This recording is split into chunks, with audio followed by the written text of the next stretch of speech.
আজকে আমরা অজীব রেখা অঙ্কন শিখব। অজীব রেখা অঙ্কন করতে আমাদের তিনটা জিনিস প্রয়োজন হয়। একটা হচ্ছে শ্রেণীব্যাপ্তি,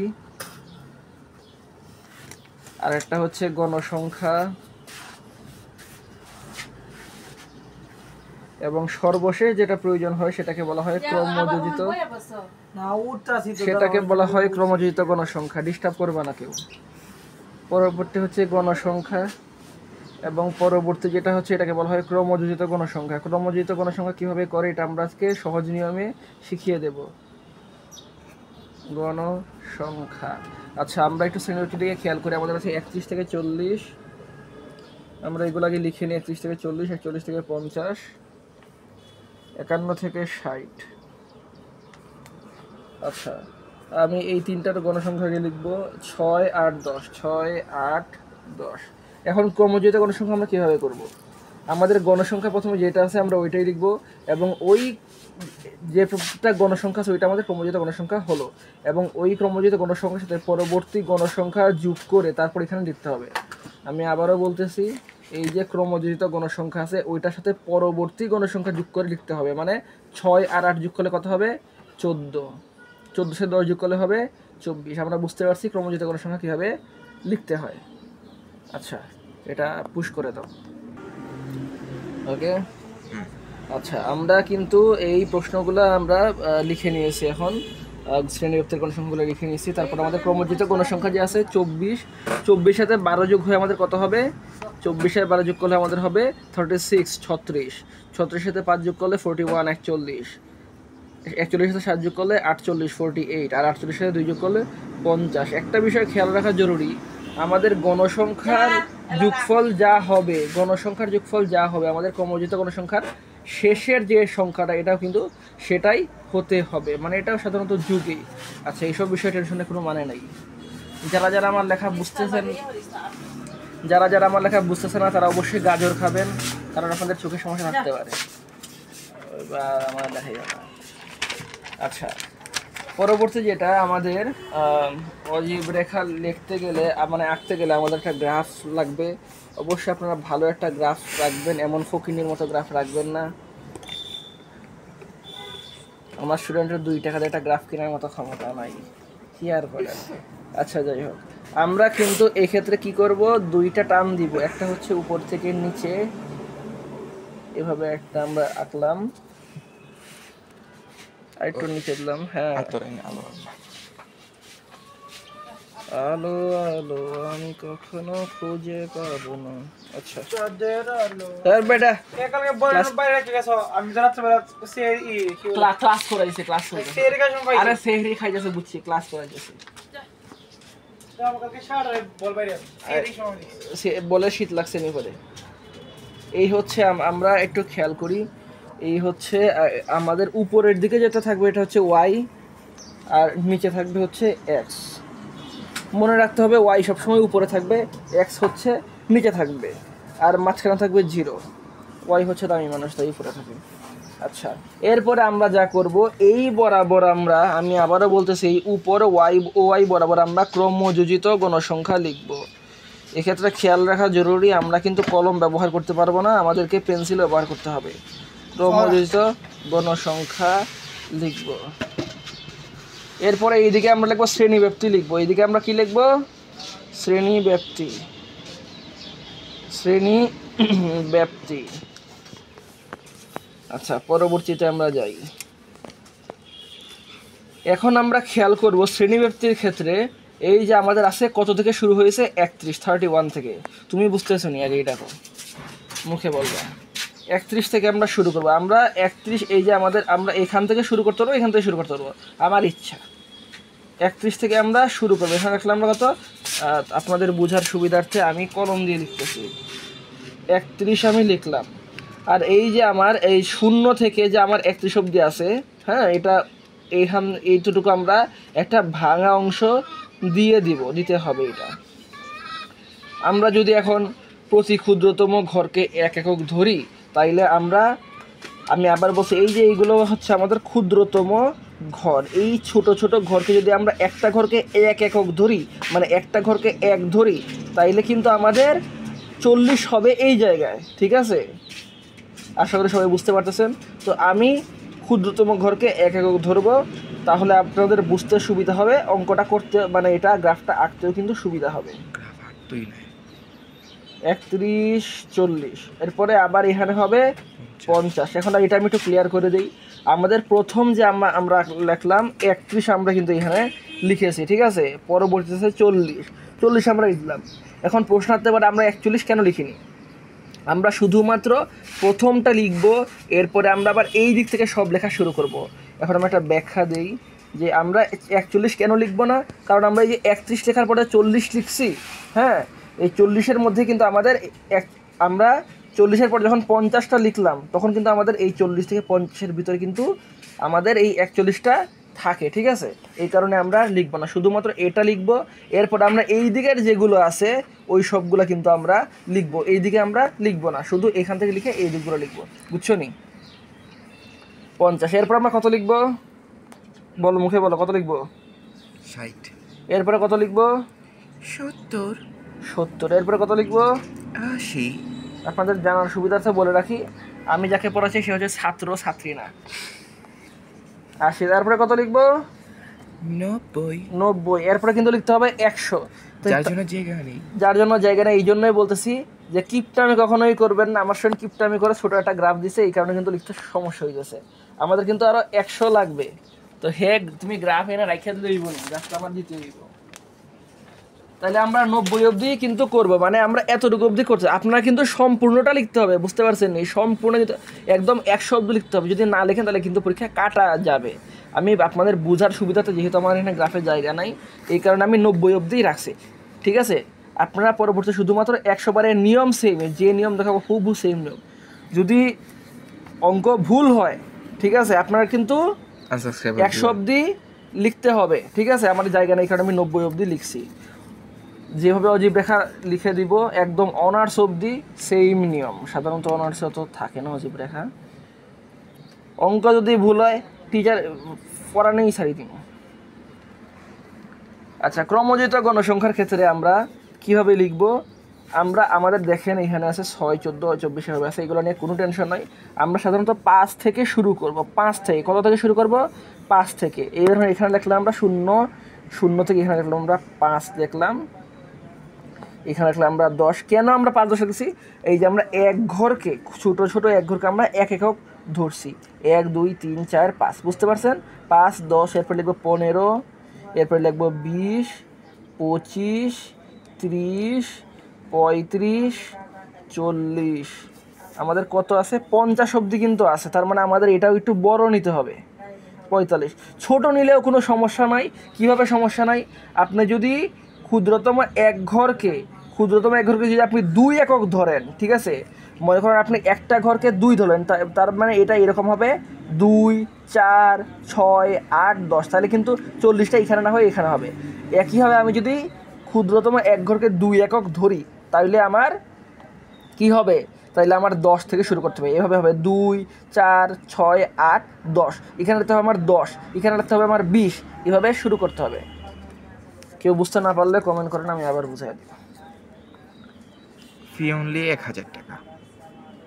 তোরে ফিট নি। পরবর্তীতে আমরা যাই। এখন আমরা কি করব? আমাদের 31-এর মধ্যে আমাদের কি হবে? কিছুই কিন্তু হবে না। কারণ কি? আমাদের 31টা হচ্ছে স্টার্টিং পয়েন্ট, ঠিক আছে। আমাদের এই যে 40 বই খাতার দিকে দেখাও, এই 40-এর মধ্যে আমাদের আছে ক্রমযোজিত গণসংখ্যা। আমাদের ক্রমযোজিত গণসংখ্যা আমাদের এই ঊর্ধ্ব সীমা থেকে ধরতে হবে। এটা নিম্ন সীমা, এটা হচ্ছে ঊর্ধ্ব সীমা। বাম পাশে এটা নিম্ন সীমা, ডান পাশেটা হচ্ছে ঊর্ধ্ব সীমা। সানি মুগ্ধ হয়ে গেছে, আরে ক্লাস করাই গেছি আমি। এই যে হচ্ছে ঊর্ধ্ব সীমা। আমাদের 6 আমাদের কোথায় হবে? এই তোরা ডাকে। আচ্ছা, এইদিকে দেখো, এই যে 6, এই হচ্ছে 6। 40-এর মধ্যে আমাদের আছে 6। তো আমরা এই যে 40, আমরা যেহেতু ক্ষুদ্রতম এক ঘরকে এক একক ধরছি, তো আমাদের 6 কোন থেকে হিসাব করতে হবে? 40 কিন্তু আমার এই যে এই লাইন বরাবর আছে, আমার এই লাইন বরাবর আমি ক্রমযুক্ত কোনো সংখ্যা ধরবো, এর বাইরে যাব না।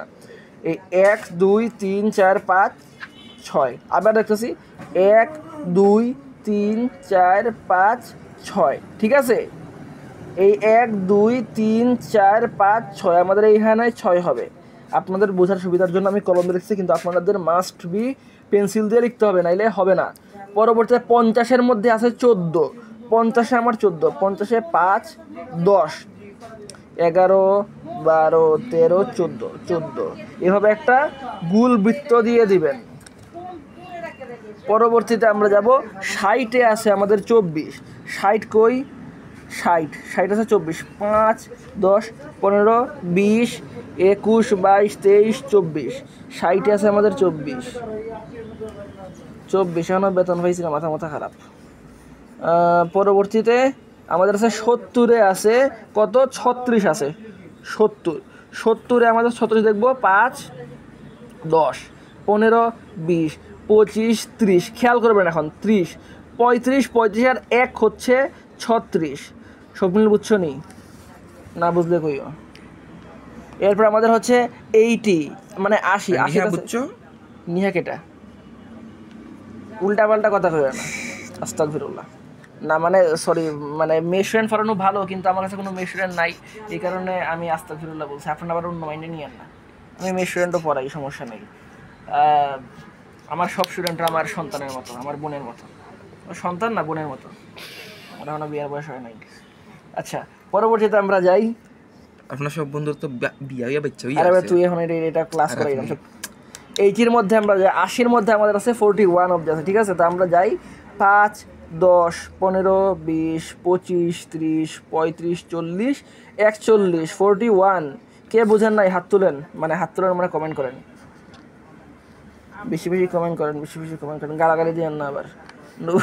90-এর মধ্যে আছে 48, 90 কত আছে 48, 90 আমাদের আছে 5, 10, 15, 20, 25, 30, 35, 40। এই দেখেন আমরা কিন্তু এখানে আঁকতে পারলাম না। কেন আঁকতে পারলাম না? শুধুমাত্র এই স্টুডেন্টটা কিপটামির জন্য। এরকম স্টুডেন্ট কিন্তু দেশের জন্য ক্ষতিকর। যাই হোক, আশা করি আপনারা বুঝতে পারছেন যে আমরা কীভাবে অঙ্কটা করব। আচ্ছা, পরবর্তী এখন আমাদের করণীয় কি? আমাদের যে বৃত্তগুলো আছে ওইগুলোর মধ্যে একটা সংযোগ সৃষ্টি করা। তো আমরা একটা সংযোগ সৃষ্টি করব, খুব খেয়াল করবেন আমরা কীভাবে সংযোগ সৃষ্টি করতেছি। এই হচ্ছে আমরা নিলাম। আর আরেকটা কথা বলে রাখি, আমি যে ভিডিও বানাইছি এটা কিন্তু সম্পূর্ণ আমার স্টুডেন্টের আইডিয়া। আমি কিন্তু এরকম কোনো সময় ভিডিও বানাই না, ঠিক আছে? যদি ভিডিওতে ভালো ভিউজ হয় তাহলে পরবর্তীতে আরও বানাইতে পারি, আর নাইলে দরকার নাই। এই হচ্ছে এই আরেকটা, এরপরে এই হচ্ছে আরেকটা,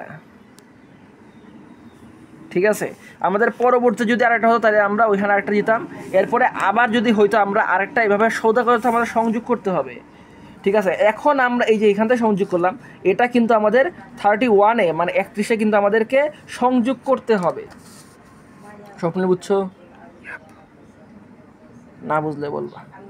ওকে, এই হচ্ছে আমাদের 31-এ আমরা সংযোগটা কিন্তু করলাম, ঠিক আছে? আপনারা আশা করি বুঝতে পারতেছেন। এটা একটু কম পড়ছে। এই হচ্ছে আমাদের ক্রমযোজিত গণসংখ্যা, এই হচ্ছে আমাদের শ্রেণী ব্যাপ্তি। আমি আবারও লিখতেছি, এই হচ্ছে শ্রেণী, এটা বোঝা যাচ্ছে না এটা পেন্সিলের কারণে, শ্রেণী ব্যাপ্তি।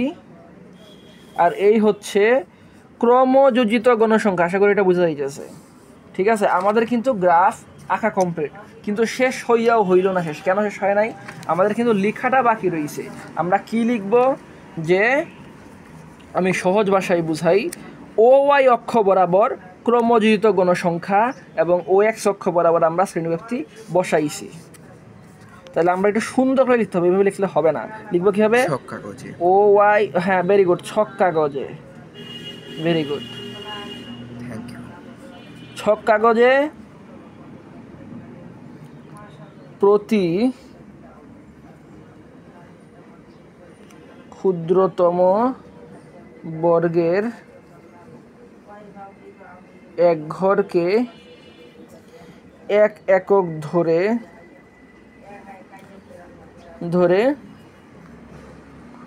OY অক্ষ বরাবর ক্রমযোজিত গণসংখ্যা